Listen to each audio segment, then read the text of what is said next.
Paga a prestação, né? Ninguém quer nada, senhor. Bom, é esse aqui, o ceticismo, não é isso? Não é essa monografia? Não é essa? É, acho que é. É. Então...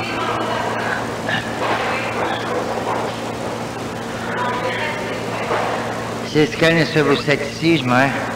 Vocês sabem o que é ceticismo? Não sabe não? Então compre aqui que vocês vão saber. E não vai dar tempo de eu contar tudo isso aqui não, é? É uma análise que eu fiz sobre... Sabe o que é ceticismo? É a descrença. São as pessoas descrentes, céticos, entendeu? Não tem nada com antisséptico, não. É cético, entendeu? Às vezes antisséptico sou eu, porque eu sou antisséptico, entendeu? Quer dizer, eu sou contra os céticos. Entenderam? Não entenderam, não? A ficha já caiu? Aqui é um centro para pessoas inteligentes, viu? Gente burra aqui se dá mal. Sofre como o diabo. Toda burrice será condenada. Que diabo é isso, rapaz?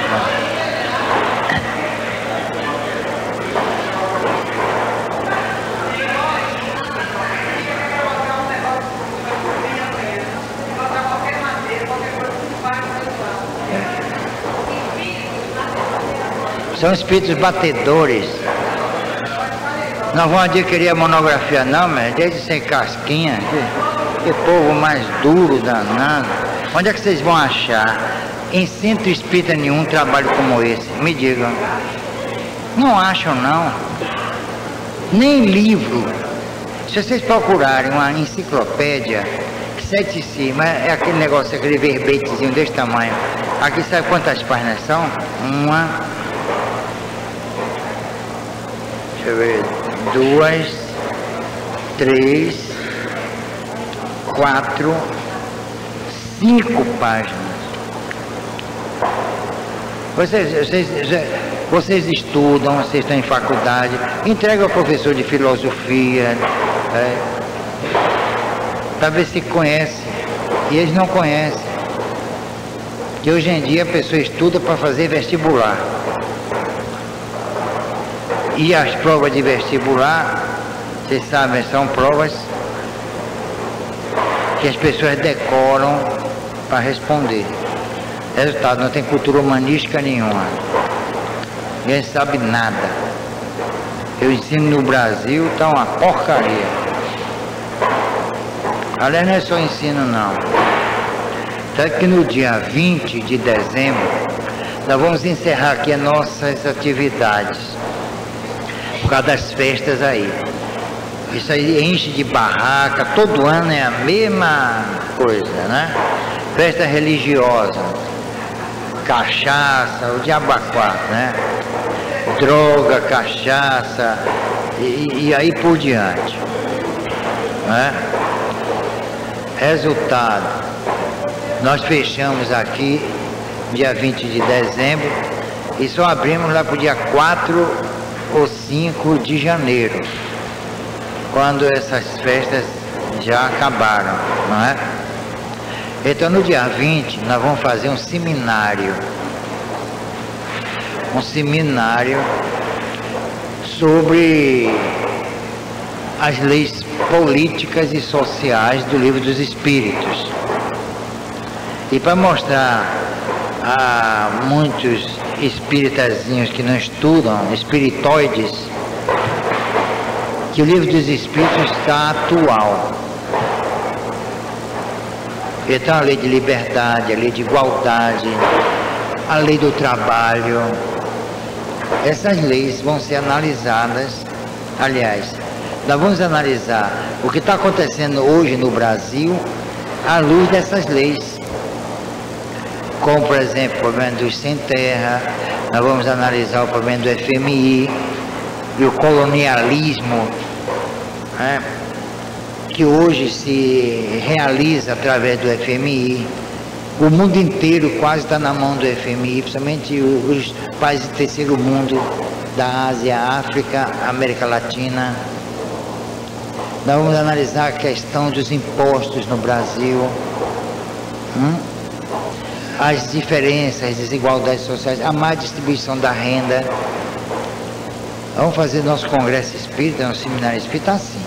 Nada de oba-oba, vou falar sobre a família, falar sobre o amor, a felicidade. Isso não é espiritismo. Qualquer pessoa pode falar sobre felicidade, não é verdade? Qualquer pessoa pode falar sobre o amor, não pode? Porque o amor é uma coisa vulgarizada. Não é isso? É tão vulgarizada que a pessoa não faz mais sexo, faz amor.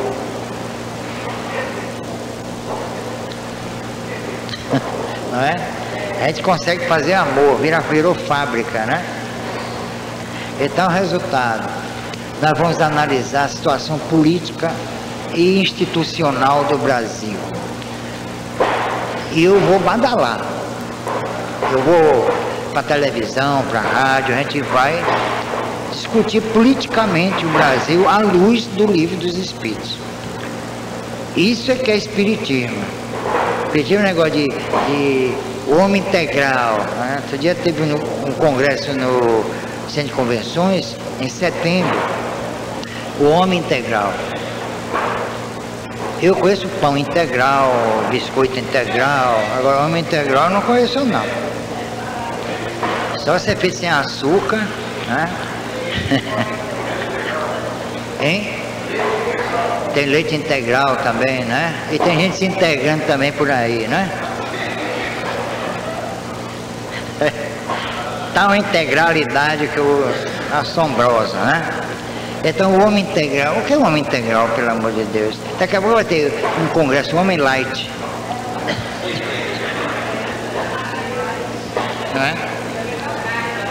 Tem light e tem diet.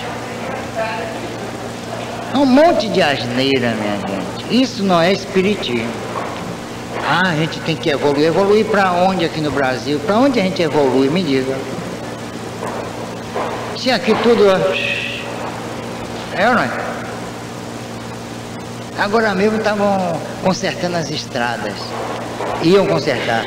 Fizeram a licitação. Houve tanto roubo na licitação que não vão consertar mais estrada nenhuma. Quer dizer, um país desse é um país, né? Não tem mais jeito, não adianta. A mulher da ONU vem de lá e aí esculhamba com o judiciário aqui. E ela está errada, está certa. Infelizmente. Hein? O quê?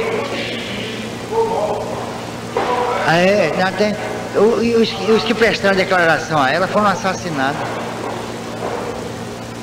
Tudo está, o judiciário, o legislativo, o executivo, está todo corrompido. Isso a gente vai discutir em dezembro. Não disse que isso aqui é uma democracia, agora eu vou provar se é ou não. Se eu for preso, já sabem, levem adoçantidade, tá certo.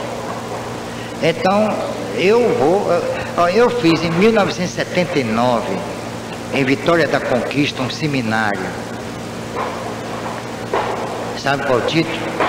Espiritismo e Socialismo. Em plena ditadura, com Deus nos acuda.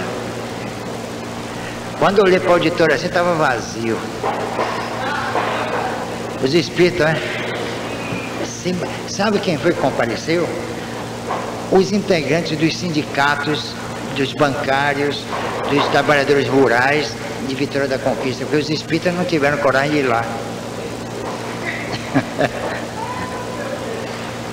São covardes, ficam falando besteira, um monte de asneira.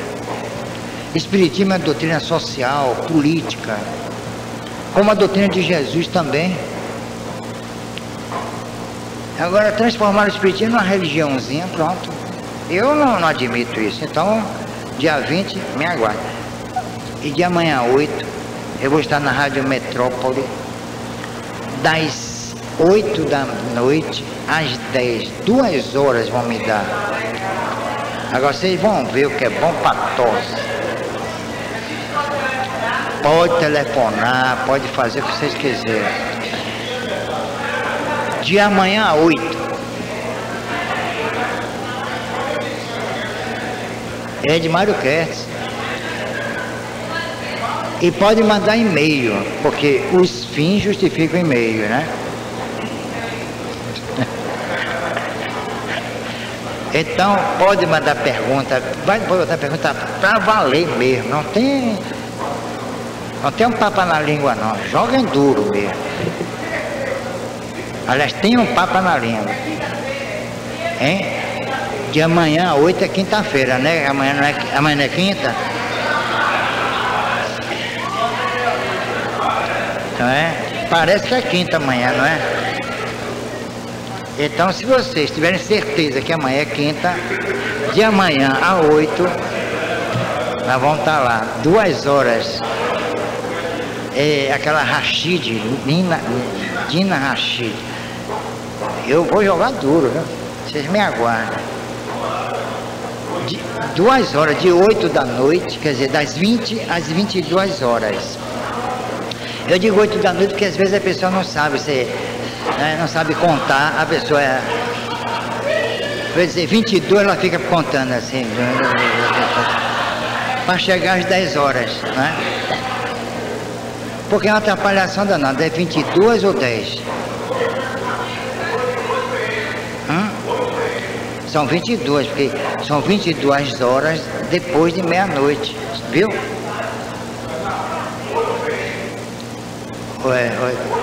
Tá bem, 8 PM, vamos vir pegar lá 8 PM, porque o que eu vou dizer você vai ver. Vamos precisar 8 PM lá, viu? Vai ser um azul. Bom, me convidaram, né? Eu não pedi nada, né? Tá? E estão me prometendo aí um programa de rádio também, FM. Ô menina, fica quieta. Sei lá por você, mas eu tenho uma atração.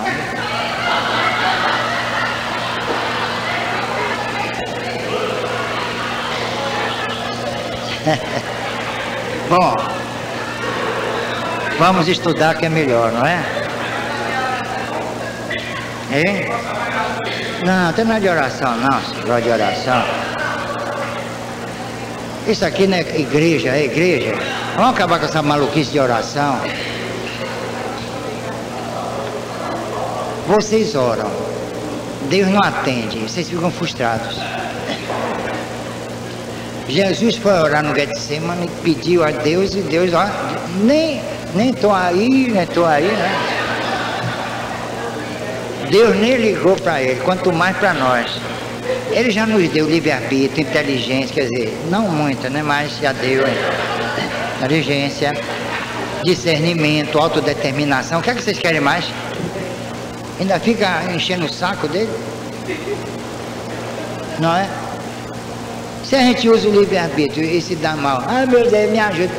Ele devia dizer, para que diabo você não soube usar seu livre-arbítrio, não é? Agora a gente erra, apronta, depois quando a gente está recebendo a rebordosa, meu Deus, me ajuda. Aí não dá. Eu acho que a oração é uma coisa, tanto que os pesquisadores americanos, como a Profeta, né? É o pai e a filha, chegaram à conclusão, depois de pesquisa, que o Pai Nosso foi implantado ali, Jesus nunca proferiu aquela oração. Não é de Jesus. Quando verteram os evangelhos que tinham aramaico para o grego, depois do grego para as línguas chamadas neolatinas, aí bagunçaram com tudo. E aí implantaram o Pai Nosso, que é um absurdo aquilo ali. Para mim, Jesus, como homem inteligente que era, muito inteligente, não ia proferir uma oração tão imbecil quanto aquela. Perdoai as nossas dívidas.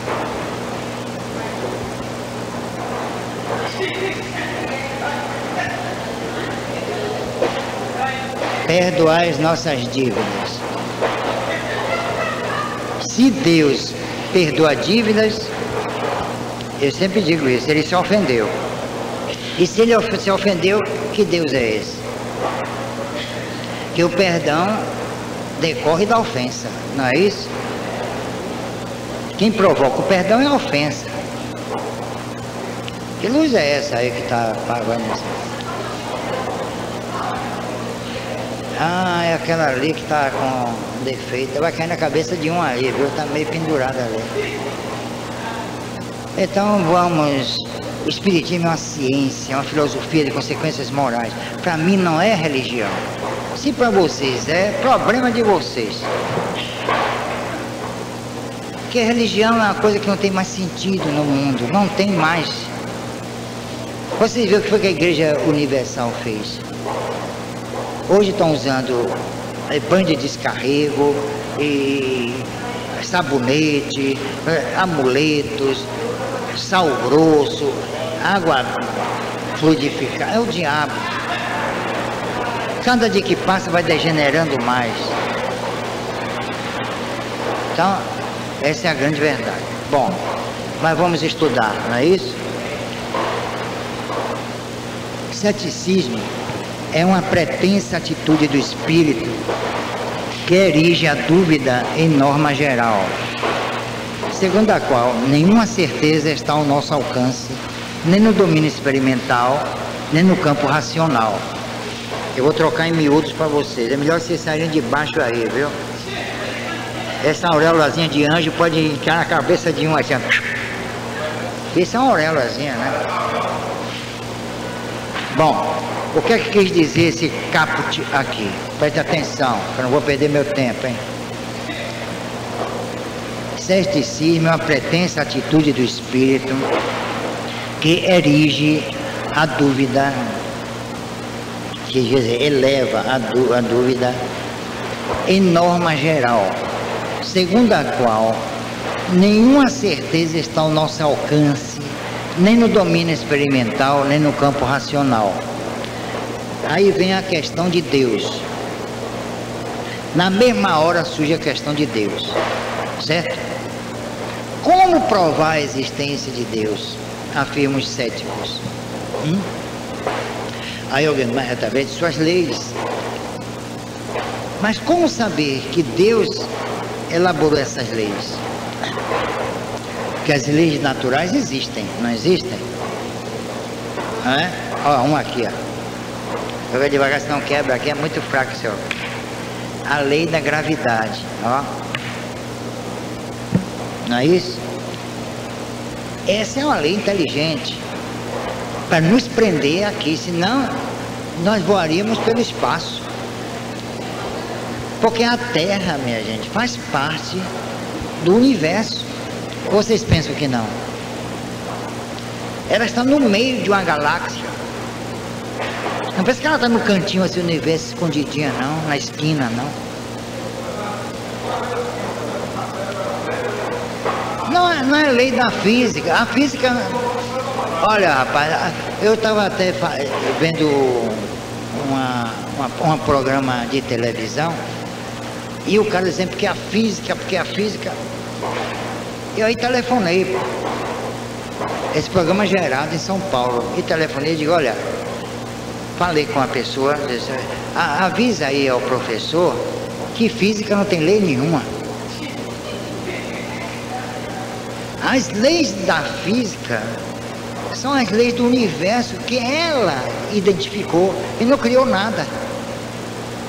Ele estava falando que parecia que a física criou essas leis.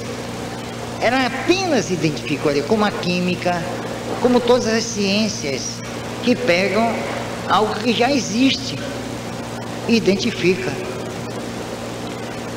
Aí a pessoa anotou, foi no canal 40 da NET, e ele respondeu, fez de fato, o telespectador tem razão, tal, tá vendo? Ele retificou, porque a física não criou lei nenhuma, como a matemática também. Nenhuma equação resolve o problema do universo, nenhuma. é apenas uma equação, o que é uma hipótese. Toda equação é uma hipótese e não uma certeza. Ou não, como diz Caetano, ou não, né? Então qualquer tipo de equação, por mais primorosa que seja, como de Arquimedes, como as equações euclidianas, todas elas tendem para a dúvida. Não há certeza no universo. Essa é a base do ceticismo. O ceticismo, em vez de ser algo assim abominável, que deve ser condenado, muito pelo contrário, é um incentivador da pesquisa. Graças ao ceticismo que nós temos realmente um certo conhecimento do universo. Diga. Os sofistas eram assim? Claro, porque eles criavam uma dúvida em torno da certeza. Agora, Bolzano fala da dúvida, quando ele critica o ceticismo, quando ele diz assim, deve existir a dúvida, mas que ela seja fecunda e filosófica, e que ela provoque a pesquisa. Então, o verdadeiro ceticismo, ou o verdadeiro cético, não é aqueles, não acredita em nada, isso não é ceticismo, isso é imbecilidade mesmo, é imbecilicismo, não é? Então, o verdadeiro cético é aquele que duvida para que, através da dúvida, encontre a certeza. É isso que é o verdadeiro ceticismo. Então, ele não deve ser condenado. Por exemplo, eu era cético até encontrar o espiritismo, mas fiquei mais cético ainda. Por quê? Porque eu queria certeza. O espírito existe, como eu vou provar? Aí eu provei. Então o cético é o pesquisador. E quanto mais cético, melhor. Porque se ele acreditar em tudo, ele vai ser enganado. Ele tem que duvidar de tudo. Mas não é aquela dúvida irônica, não é? É uma dúvida fecunda ou filosófica, como disse Bolzano. Aí a coisa é válida, aí tem sentido. Então o ceticismo é que move o mundo. Por exemplo, Einstein foi cético. Só que ele nunca conseguiu explicar o que é a lei da relatividade. E ele chegou a dizer que, como já disse antes, que tudo era relativo. E se tudo é relativo, o relativo é absoluto. Aí, se correr o bicho pega e se ficar o bicho come. Assim, o relativo é absoluto, e aí? Aí cria um conflito entre o absoluto e o relativo. Então, os astrofísicos agora tem a cosmologia, não é? Que é uma disciplina, não é uma ciência, que não é baseada em fatos, mas em especulação. O que é a cosmologia? Estuda o quê? Como está dizendo, logos, cosmo, o estudo do universo. Mas como estudar o universo? Ele é grande demais para ser estudado. Olha, algumas pesquisas científicas chegaram à conclusão, e que conclusão? De que o número de astros no universo é maior do que as areias que existem na Terra.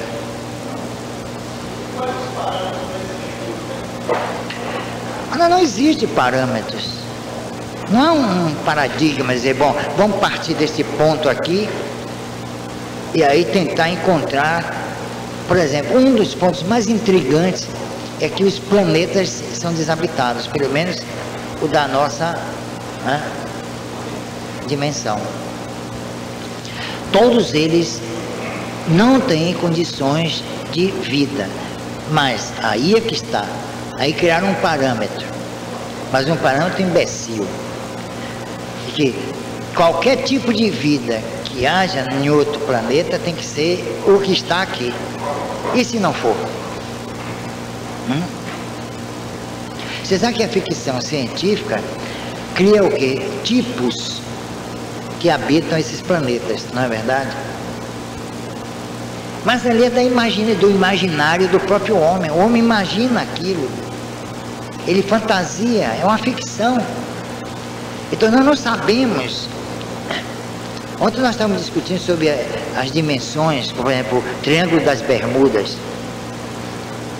Navios ali somem, aviões, barcos, tudo. Para onde vão?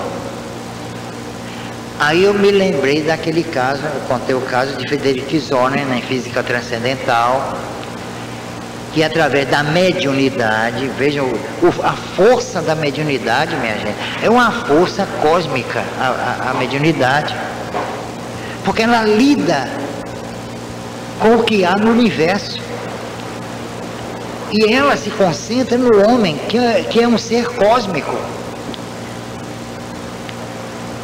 A mediunidade tem origem cósmica, não é orgânica.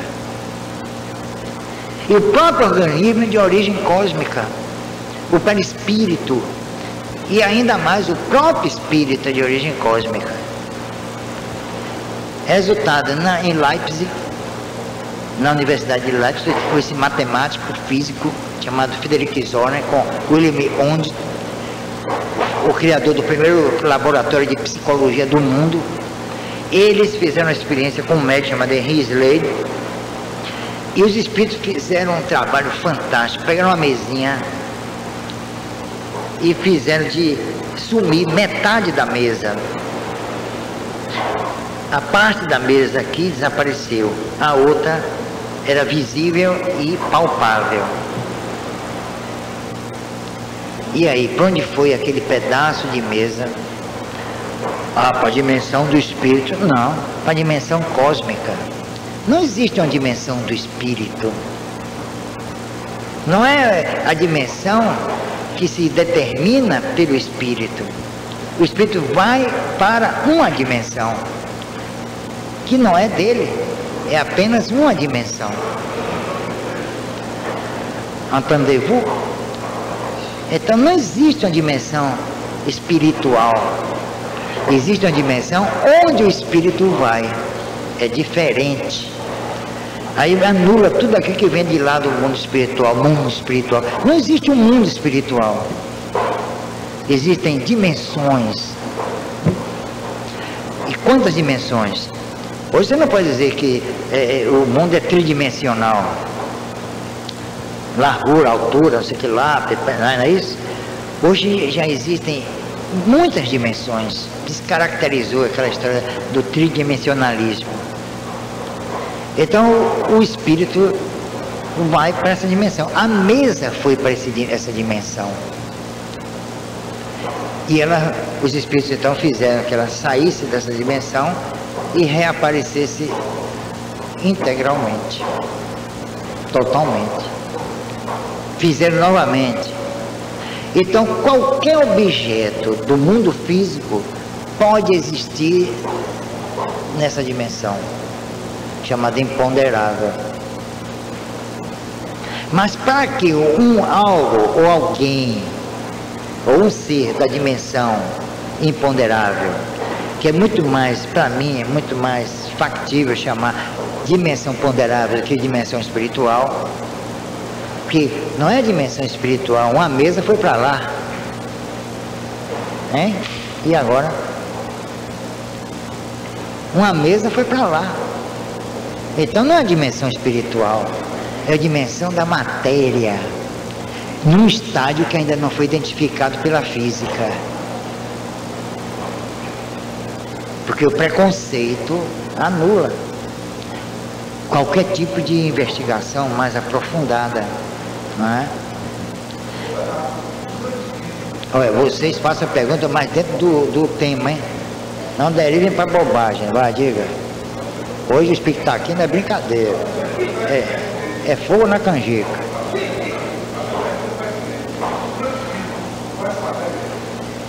Ninguém conhece a matéria, porque ela é desdobrável. As dimensões são justamente os desdobramentos da matéria. Qual é a base e o princípio da ótica, por exemplo? Vocês sabem? É a luz.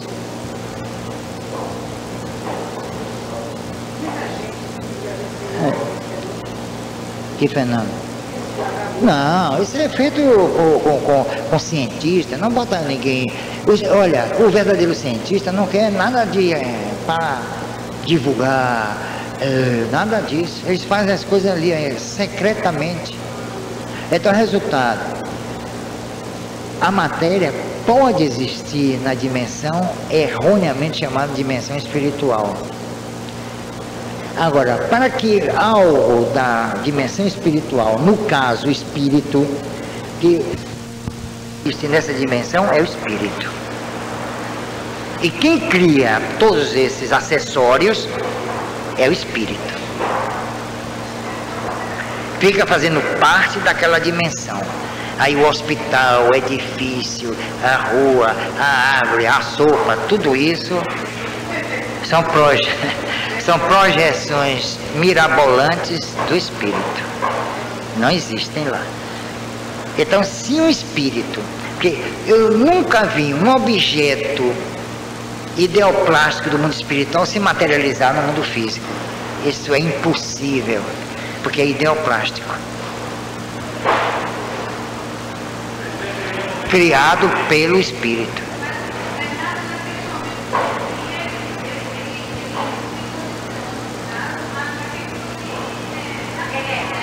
Mas acontece que ele pensa que aquilo ali é real porque ele é ignorante. E o que caracteriza justamente o mundo espiritual é a ignorância. Você não vê esses livros mediúnicos que são frutos da ignorância? Você já viu um Einstein se comunicar no Brasil? Um Pauli se comunicar? Você já viu um Max Planck se comunicar aqui no Brasil? Newborn se comunicar aqui no Brasil? Vocês já viram? Onde estão os grandes pesquisadores espíritas? Esses não foram espíritas, mas onde estão Bolzano? Onde está um Gelei? Onde está um Richer? Onde está um Lombroso? Alguém se comunicou com o Chico Xavier? Um desses? Não. Por Divaldo? Não. Por ninguém. Por quê? Porque não tem capacidade para enfrentar uma inteligência daquele quilate. Aí vem esses espíritos ignorantes, que estão de acordo com os médiuns, com a capacidade de percepção ignorante dos médiuns. Então é burrice. Mediunidade nesse ponto aqui é o exercício da burrice. Diga.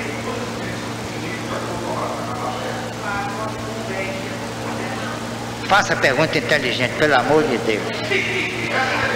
Não, essa é burra. Não, essa é burra, não tem nada a ver de acordo com matéria. Nem vem que não tem. Você tem uma coisa chamada pensamento. Pensamento é matéria? Então, pelo amor de Deus, vê se você pensa melhor. Peça alguma inspiração aí, para não atrapalhar. Que hoje eu não estou pronto para ouvir bobagem. Então vamos ao nosso estudo, que vocês estão entendendo? Se não tiver, vamos falar de nós vai, nós fica. Oh, meu Deus, vamos estudar nosso lar, né? Se vocês me procurarem conversa, eu vou estudar nosso lar aqui, vai ser um castigo, hein?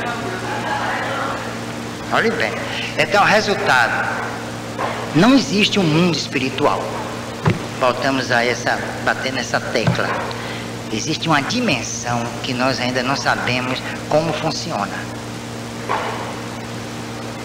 É aí que está.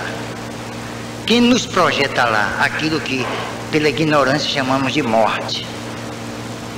Quando é apenas um estado de falência do corpo, seja lá em que situação for que essa falência se enquadre.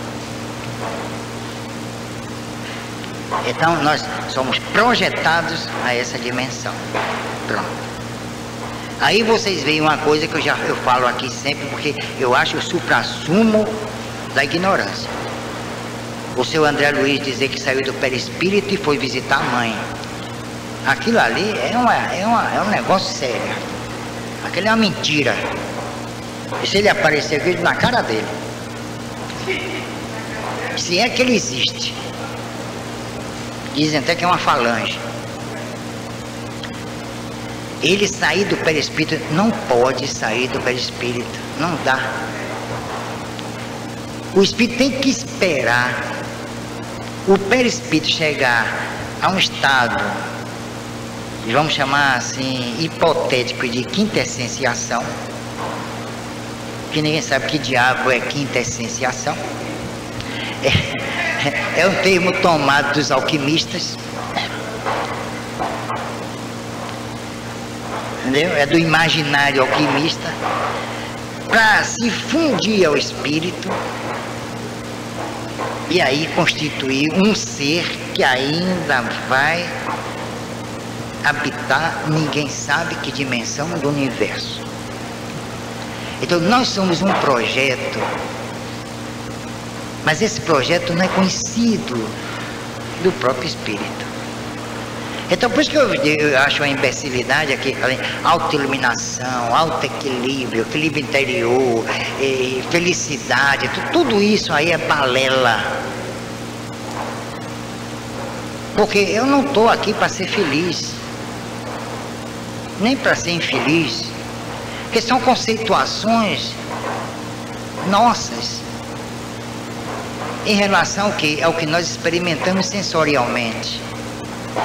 Então qualquer cogitação em termos de felicidade e infelicidade faz parte desse processo em que nós estamos, né, mergulhados e sem saber como sair dele. Então tudo é hipótese, é imaginação, é delírio até. Falar em felicidade é delírio. Ontem eu estava estudando aí com o pessoal Esquilo, né? 600 anos antes de Jesus, eu estava estudando a lei divina e o livre-arbítrio. 600 anos antes de Jesus, vejam só, quase 3.000 anos, já se falava em liberdade e se falava em sanção provocada pela liberdade. Que o homem sofre porque é livre. Quanto mais livre, mais ele sofre. Parece um nonsense, né? O contrassenso, um paradoxo. Porque quanto mais livre, mais ele erra. Porque ele não sabe dosar a liberdade, ele não sabe trabalhar com a liberdade, ele não tem ainda, né, o poder de controlar a liberdade. E aí exacerba, e aí tem que responder. Então a liberdade é perigosa ainda. É muito perigosa a pessoa ser livre, porque ela pode se enrascar com isso. Também ela não vai ser escrava. Então, como dosar isso? Como controlar? Como equilibrar? E aí é uma coisa que se chama educação.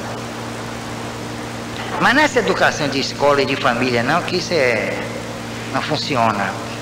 Educação através da experiência, da vivência, da observação.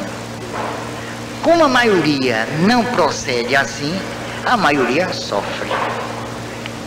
Então, se vocês querem sofrer menos, controlem a sua liberdade. Pronto. É justamente por aí que as coisas funcionam. Agora eu vou ler mais um trechozinho para a gente fazer outro comentário. Vocês estão entendendo tudo direitinho? Eu estou perdendo meu tempo. A rigor, o ceticismo não deveria tomar parte no debate do problema do conhecimento,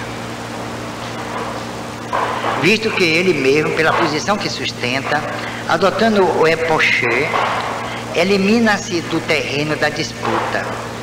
É assim uma espécie de intruso nos problemas críticos da verdade, da certeza científica e da objetividade do conhecimento. Hoje, praticamente, tal doutrina não recruta mais adeptos, pelo menos na sua forma radical, seja o ceticismo universal absoluto. Podemos resumir os argumentos do ceticismo assim. Qual a garantia objetiva de que o mundo no qual se desenvolve o nosso pensamento seja de consistência diferente do ilusório que construímos ou em que construímos nossos sonhos.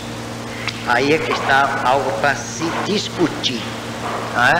O que é que ele chama de consistência diferente do ilusório? O que é a ilusão? O que é a ilusão?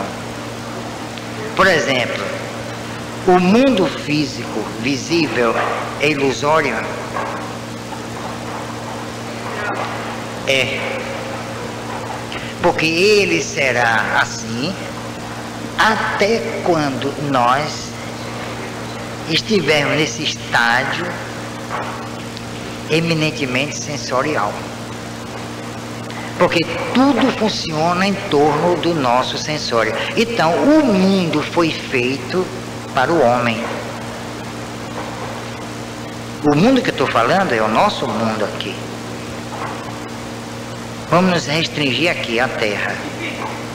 Então, este mundo foi feito para o homem. Foi o que, sabe, parece até que criaram a Terra como se fosse uma imensa bola, que às vezes os prisioneiros usavam amarrado à canela, ao pé, em que nós estamos agrilhoados a essa bola chamada Terra. E sofremos em função justamente disso. Por isso que os Espíritos dizem que é um mundo inferior. Nós só conseguimos viver aqui. Fora daqui, não. Isso como gente. Parece castigo. A vida parece um castigo. Parece que nós estamos pagando pelo que nós não sabemos, mas que realizamos. Observem bem. O que é que se alastra pela terra? A dor e o sofrimento, a desilusão, os conflitos, as guerras, as doenças, os vícios, a miséria. Está em todos os pontos da terra. É aí que a gente tem que parar para pensar, e onde Deus está? Então, que Deus é esse que nos fez prisioneiros desta terra, dessa imensa bola de água e terra? E o que é terra? E o que é água? H2O. Pronto. Explica alguma coisa? O que é água e o que é terra? Nós estamos tão condicionados que nem prestamos atenção para saber o que é terra e o que é água. Água é água, terra é terra. E o ar que respiramos, que só é encontrado aqui. Saindo da atmosfera terrena, acabou. Ninguém sobrevive. Não é bom a gente pensar nisso? Parece coisas até prosaicas, sem importância, mas é de uma importância fundamental para a gente saber avaliar, pelo menos em parte, e que parte tão diminuta, o que nós estamos fazendo e o que somos na face da terra.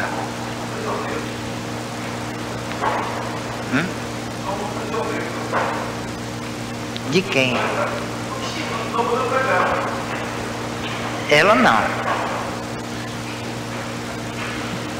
Alguém nos escravizou aqui. Quem? Vamos dizer que foi Deus? É? Não tem nada de nossos erros. Se nós não errássemos, estaríamos aqui? Ah, é? Ou será que nós estaríamos mesmo aqui? Por que nós estamos aqui? É? Nesse planetinha perdido na imensidão do universo, cheio de leis, lei para tudo quanto é lado. que nós não influenciamos. Uma natureza exuberante, maravilhosa, inteligente, que nós também não criamos. Então nós estamos fazendo o que aqui? Você sabe de quem são essas cogitações? De um homem chamado Anaximandro, que viveu antes de Sócrates.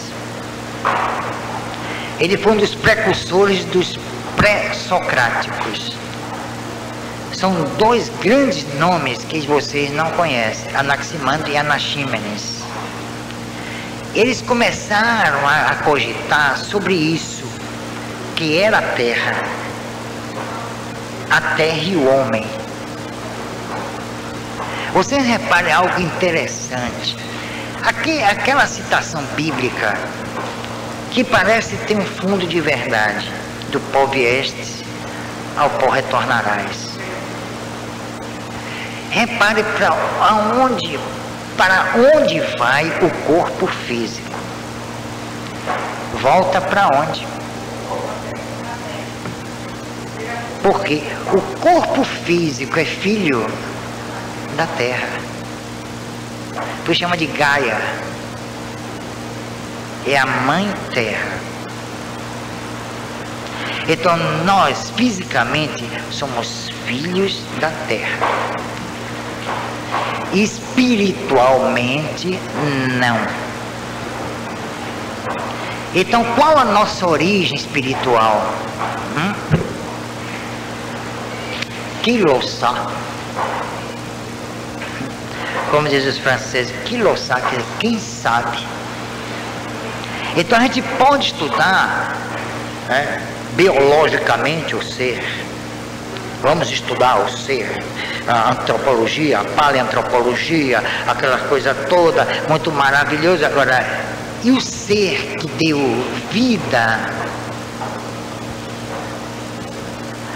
ao indivíduo?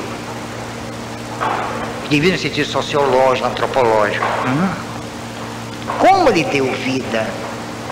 Como ele aprendeu a dar vida?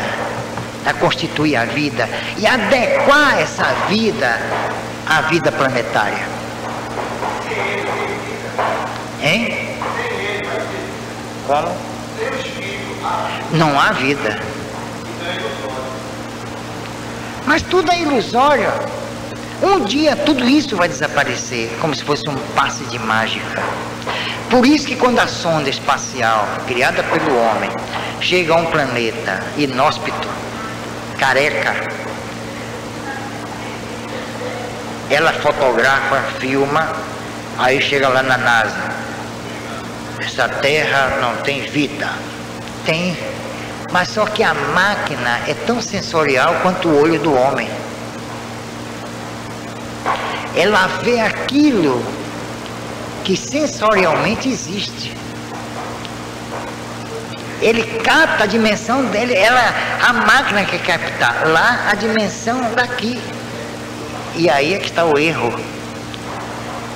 Uma vez um cientista da Universidade de Yale chamou a atenção disso, dizendo que a NASA era burra, porque quer encontrar água, quer encontrar isso, encontrar aquilo, e se isso não existir lá, existir outro tipo de elementos que não servem para nós, mas servem para aquela dimensão. Eu tenho um filme alemão sobre ufologia e tem um trabalho todo ilustrado sobre ufologia, em cores. Um dia de quarta-feira eu vou trazer aqui. E vocês vão ver uma coisa interessante. Os tipos de ETs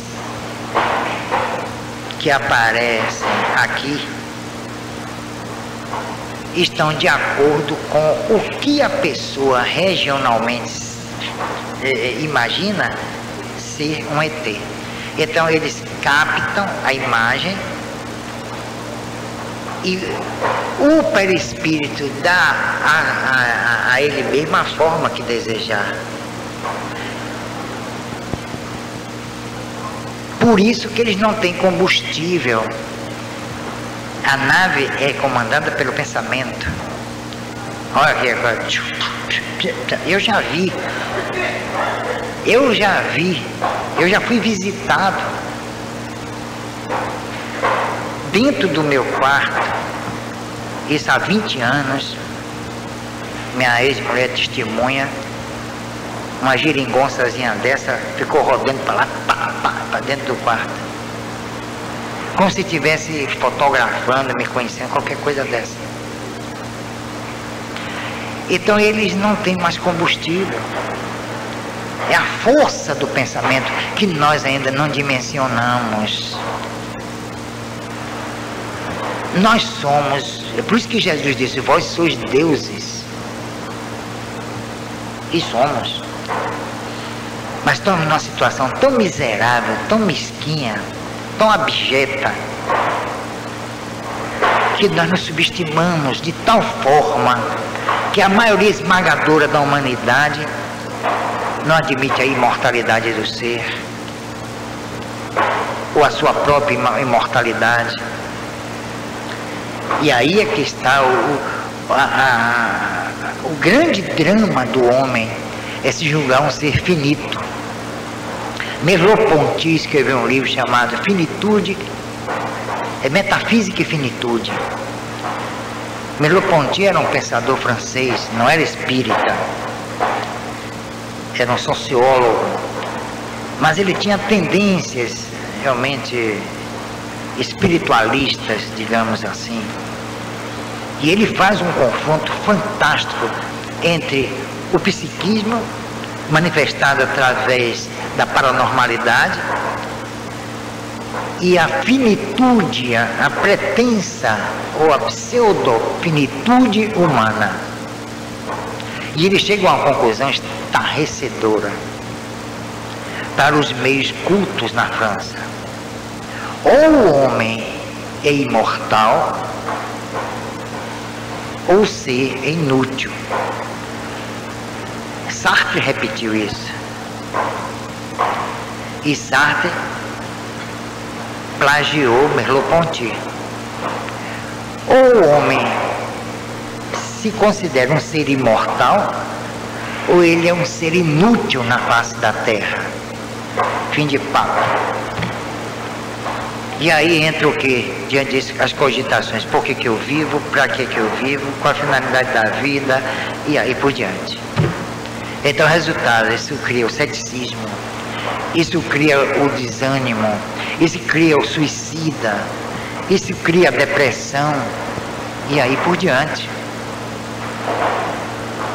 Então, se nós não nos admitirmos seres eternos, seres imortais, a vida não tem sentido nenhum. Aí é que está. Então, a coisa é muito mais complexa do que só a nossa vã filosofia. Então, a doutrina espírita, ela nos obriga a essas considerações, a essas ilações. Espiritismo é, meu irmão, porque isso, que deve fazer isso, porque o amor. Isso não é espiritismo, espiritismo é uma coisa muito mais profunda. Você toca em todos os ramos do conhecimento, já disse Leon Denis, no estudo da doutrina espírita. O livro dos espíritos não está ultrapassado, o método de Kardec está ultrapassado. Isso é ignorância, meu Deus do céu. Então, eu me sinto, eu não fico revoltado não, mas eu fico frustrado de os espíritas estarem cada vez mais mergulhando na ignorância, na imbecilidade. É uma doutrina que não é para este terceiro mundo. Não é. Ela não se presta, não se adequa nem ao temperamento brasileiro, nem à sua formação acadêmica e nem à sua inteligência. Aqui é um submundo. Aí vem a doutrina desse quilate, dessa magnitude, para que resultado? Ela foi esmagada. Como a doutrina de Jesus foi esmagada, e criaram um tal cristianismo que não tem nada a ver com a doutrina de Jesus. Houve também uma coisa, mas foi por conveniência, por interesse. Aqui não, foi por ignorância mesmo. Aí criaram-se os médiuns famosos, que desgraçaram com o espiritismo. Esses informes que vêm do mundo espiritual, entre aspas, acabaram de arrasar com o espiritismo. Um publicou 500 livros, outro 400 livros, um monte de asneira. Eu gostaria de fazer um auto de fé desses livros, queimar essa porcaria toda e restaurar o espiritismo. O espiritismo precisa, nós precisamos de um renascimento. E o espiritismo é renascer das cinzas da ignorância, principalmente. Você vê que nenhum espírito de escola se comunicou no Brasil. Nenhum.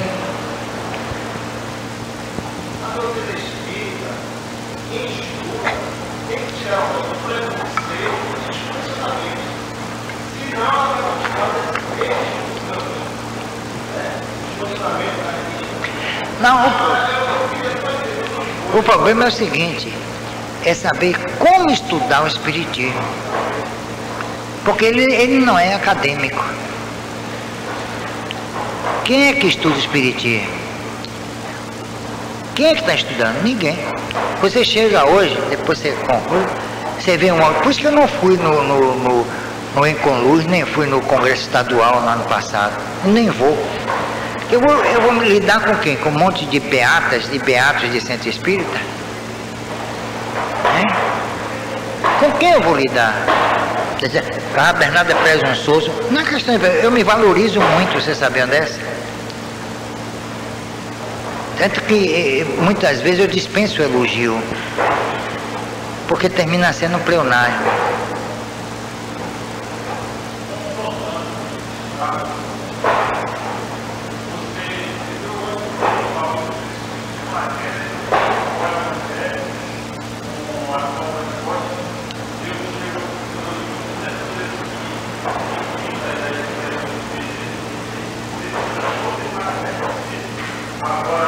Não, você faz o seguinte, você confronta o livro dos espíritos com a física, a matemática, a química, a sociologia, a antropologia, a história, aí você vai ficar assombrado.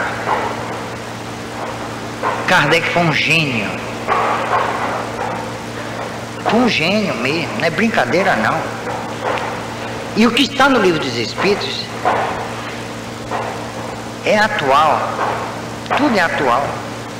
É claro que a gente tem que escoimar de determinadas colocações dos espíritos e do próprio Kardec certas considerações aplicáveis ao tempo em que ele viveu.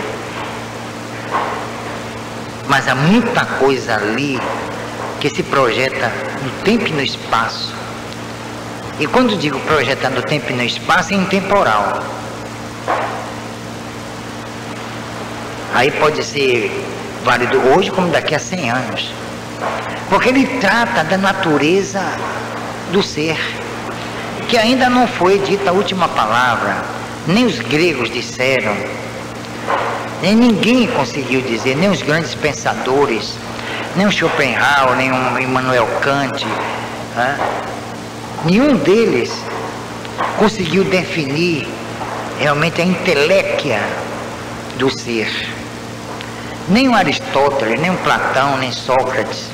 Por quê? Porque eles andaram no terreno da especulação. Quando um ser especula sobre o ser, é porque ele não sabe o que ele é. Ele precisa primeiro se conhecer, para conhecer o quê? O ser. É como uma pessoa que se debruça sobre um cérebro para estudar o cérebro. É um estudando o outro. Dois cegos numa porta só.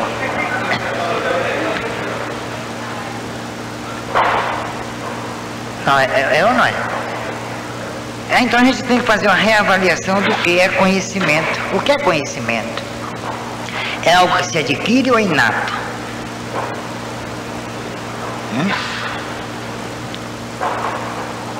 É algo que se adquire, o conhecimento é adquirido? É como dizer, o conhece-te a ti mesmo, que Sócrates pongou nessa sentença que está no frontispício do templo de Apolo em Delfos, né? O conhece Jesus não. Ele foi à luta, ele deu exemplo, ele pega um chicote. Buda não pegaria num chicote nunca. Não. O Mahatma Gandhi também não. Lao Tse nem pensar. Confúcio, não. Mas Jesus pegou. Pegou e tocou-lhe a porrada. Esse aí é que está o grande espírito. Os outros covardes se esconderam. Buda se escondeu num bosque, tanto que ele chama de Sakyamuni, o solitário do bosque. Ficou lá sozinho, com aquela bundona, que chama, sentadão lá, barrigudo, guloso que só ele. Entendeu? Lao Tse também. Todos eles, todos, menos Jesus. É por isso que eu respeito, admiro Jesus. Não porque ele é filho de Deus, que eu também sou. Porque se eu não fosse filho de Deus, eu seria filho... Né?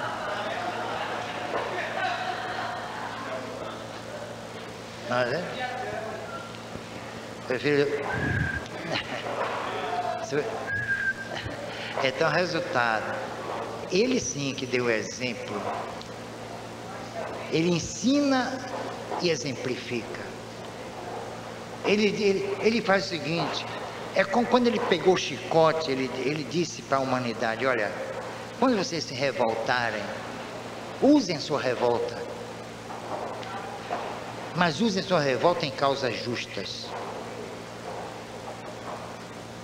Então é válido ser revoltado em causas justas. Isso foi uma grande mensagem de Jesus. Então aqui não está se condenando Jesus porque pegou um chicote, muito pelo contrário. Aqui se está enaltecendo a coragem de Jesus. Então ele passa a história como o meigo rabi da Galileia. Isso é uma imbecilidade. Ele foi um homem sério, correto, íntegro e superior. Os outros foram apenas figurinhas. Ditaram coisas lindas, maravilhosas, preceitos que eles não cumpriram. Então, se alguém quer ensinar, antes tem que aprender. E a gente aprende não ensinando, vivendo. E quanto mais nós vivemos, uns aprendem e outros apenas ratificam a sua burrice, a sua ignorância. Por isso, quando a pessoa vive 90 anos, 95 anos, eu procuro saber da vida dela intelectual e social. Foram 95 anos de burrice. Viveu muito, mas fez pouco. Às vezes se faz muito vivendo pouco. Como aquela menina que está no início do meu livro, A Dor, a Luta, o Recomeço, Shanti. Ela saiu do útero materno para a UTI. Viveu 7 meses, mas foram 7 meses que pareceram 7 séculos. O pai e a mãe chorando, se debulhando, e ela lá, quietinha. Só esboçava um sorrisozinho e mais nada. Nada. Furava a menina na cabeça. Olha, era um negócio sério. Fizeram cirurgia. tudo, ela não dava um pio. Nunca viram aquela menina chorando. Nunca. No dia da morte dela, é por isso que eu pergunto, por que eu tenho a oportunidade de ver tanta coisa? Como eu vi aquela menina esquálidazinha, pele e ossos, os olhos negros, assim, redondos. Olhava a gente eu ficava até constrangido, sabia? Ela olhava assim para o pai e para a mãe, o pai e a mãe chorando, como se dissesse assim, mas que papelão, como você vai dizendo isso? Os dois espíritas, o dia que essa menina desencarnou, eu estava lá e vi. A única coisa que ela fez, o único sinal que ela deu, foi apenas uma lágrima que escorreu de um dos olhos dela. A lágrima desceu. Quando chegou nessa altura aqui, ela não morreu. E eu estava lá. Foi a única manifestação dela. Mais nada. Eu acho que ela estava chorando, não porque estava saindo da vida, mas com pena dos pais, certamente.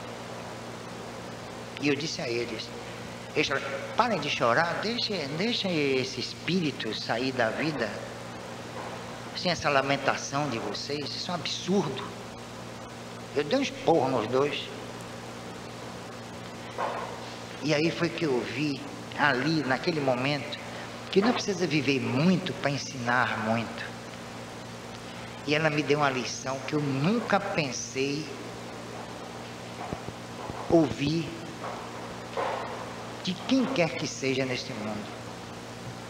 Eu aprendi com aquela criança. 7 meses ela foi minha mestra. Olha aí. Então, o que é a vida? Será que para muita gente, olha, foi de tal maneira que todos os médicos e enfermeiras da UTI neonatal, da Aliança, me pediram para eu fazer uma palestra para eles. Eu fui lá e fiz a palestra sobre a morte. Eles convidaram outros médicos, fisioterapeutas, tudo, reuniu todo mundo num salão e eu falei sobre a morte durante 3 horas, com debates. Daí surgiu um grupo espírita dentro do Aliança, tem lá dentro. Então, isso em decorrência de quê? Daqueles 7 meses de vida. Olha o fruto aí. Tá vendo?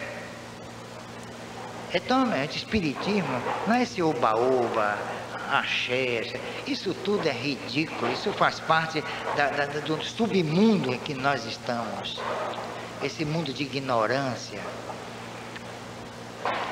de baixaria. Espiritismo é uma doutrina muito séria, é séria demais para a maioria dos brasileiros. Por isso que nós espíritas somos poucos. Os frequentadores de centros pode ser até muitos, mas os verdadeiros espíritas são poucos. Não só aqueles que estudam, não. E não aqueles que também dão exemplos de virtude, que terminam na hipocrisia. Mas aqueles que realmente enfrentam a vida com coragem.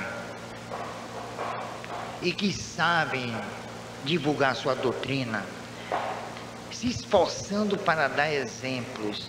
Mas não aqueles exemplos que as pessoas esperam do espírita, mas exemplos diante da sua consciência. Nunca tentem dar exemplos a ninguém. Deem antes a sua consciência. Porque é a ela que nós vamos prestar contas e não às pessoas que nos cercaram durante a nossa vida física. Eles não vão ser os nossos julgadores. Eles vão ser os nossos juízes, O nosso juiz é a consciência, onde está inscrita, como disseram os Espíritos, a lei de Deus. Então a lei de Deus não está na língua de ninguém. Está na consciência do homem. Então qualquer exemplo que vocês possam dar, deem a sua consciência. E o maior de todos os exemplos, não é aquele que se torna, são aqueles que se tornam públicos, mas aqueles que se tornam íntimos.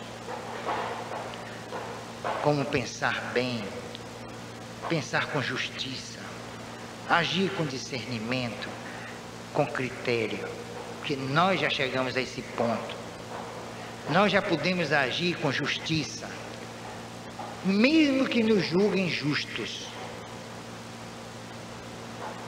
Nós já sabemos agir com discernimento, mesmo que nos tomem por tolos. Nós já sabemos agir com critério, mesmo que nos tomem por covardes. Então não é o julgamento das pessoas que vão nos atingir. O que nos atinge é o que nós realizamos, subjetiva e objetivamente, dentro da sociedade onde nós vivemos. Se vivemos num planeta prisão como esse, se essa bola que gira no espaço prendendo a todos nós nos causa infelicidade, dissabores, doenças, tudo isso faz parte do nosso aprendizado. Por isso que eu digo sempre, meu corpo é doente, mas eu não. Mas eu fui responsável pelas doenças do meu corpo. Então o dia que eu partir daqui, eu não vou olhar com comiseração para o meu corpo. Eu não vou olhar com revolta para o meu corpo. Eu vou agradecer ao meu corpo. Como Dorian Gray agradeceu ao retrato que ele mesmo pintou.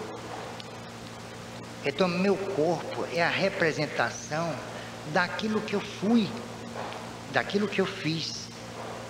E graças a Deus eu tive um corpo para receber os resultados dos meus desmandos, para continuar incorruptível, eu espírito, vocês espíritos. Então nós devemos agradecer a Deus pelo corpo que nós mesmos elaboramos, segundo as nossas mazelas, nossas culpas, os nossos arrependimentos e as nossas maldades principalmente.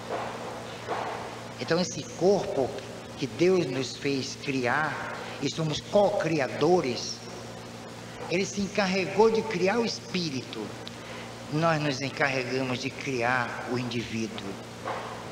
É uma associação, é um conúbio entre Deus e o espírito.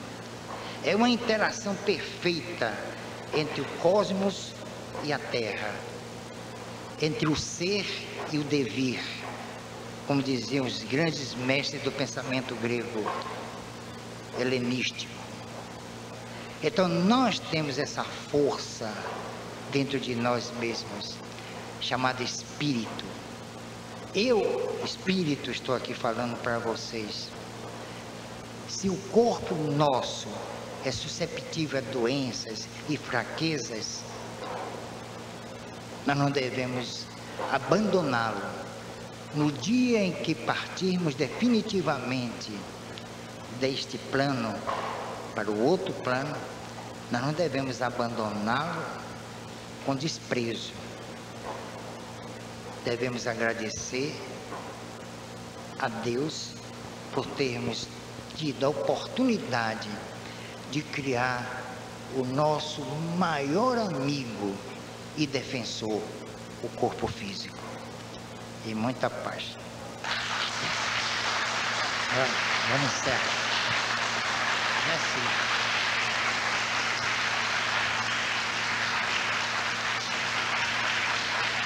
Pode apagar. Agora vamos fazer uma vibração, porque chegou aqui está aqui uma falange de espíritos. Espíritos maravilhosos. São desconhecidos para mim, mas são espíritos bondosos e amigos.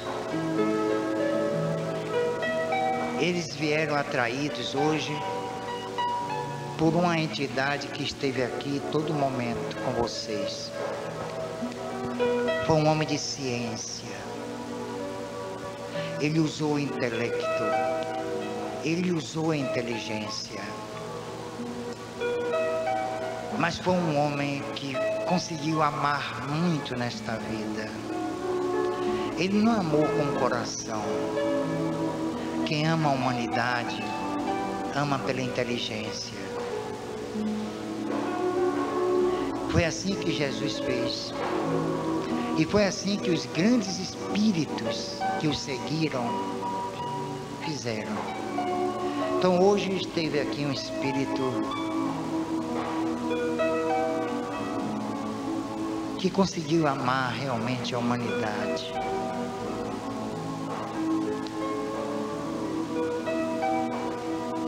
É o chamado espírito de escola. Um espírito que viveu como nós vivemos nesse planeta prisão. Ele não viveu conformado. Ele não viveu abençoando os grilhões que o prendiam à terra. Foi um espírito que houve momentos em que ele se revoltou, em que ele investiu, como Jesus fez. Que ele era realmente e continua sendo o grande cultor do sacrificado do Gólgota. E aqui ele esteve hoje,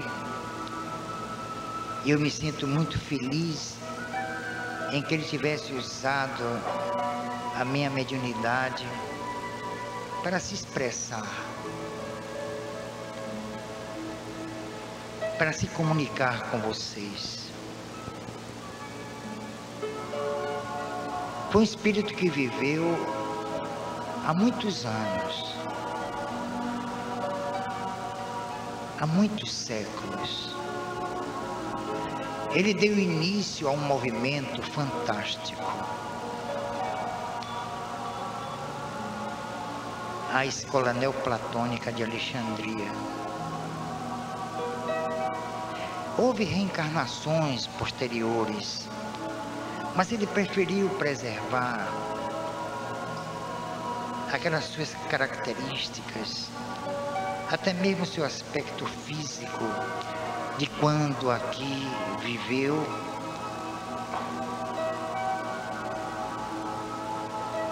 E criou aquela escola fantástica, onde se pregava a imortalidade da alma. Onde ele escreveu um livro chamado De Principiis, em que firmava o princípio da reencarnação. Era um espírito notável, cultor da filosofia grega. E essa escola neoplatônica iria distender e dar corpo ao pensamento de Platão, que está consubstanciado no pensamento socrático. Ele morreu de uma forma estúpida, a pedradas, foi lapidado vergonhosamente. Sentença proferida pelo primeiro concílio, o concílio de Constantinopla. Aí ele foi sentenciado à morte. ele deveria morrer lapidado, publicamente apedrejado. O homem daquele nível, um espírito de escola, um espírito que lançou as sementes da reencarnação na nova era. O seu livro foi confiscado e até hoje a cópia, o original, se encontra nas masmorras do Vaticano. O nome desse espírito é Orígenes. E eu, Bernardo, quem diria, conseguiu captar o pensamento dessa entidade. Para mim, com uma honra fantástica. Podem acreditar, Orígenes esteve conosco.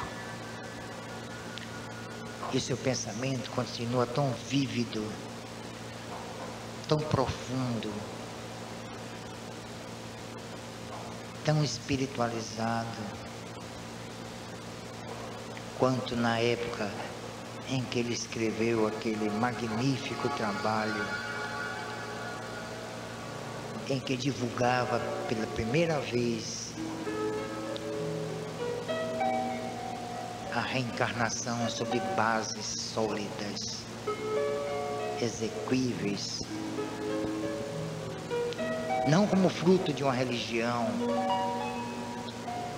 do misticismo, mas da reflexão e da pesquisa.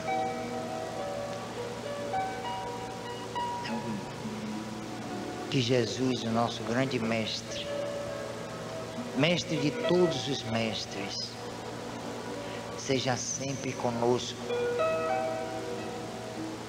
em nossos pensamentos, em nossas ideias, em nossas realizações. Que possamos nos sobrelevar às contingências naturais da vida física e que vejamos a Terra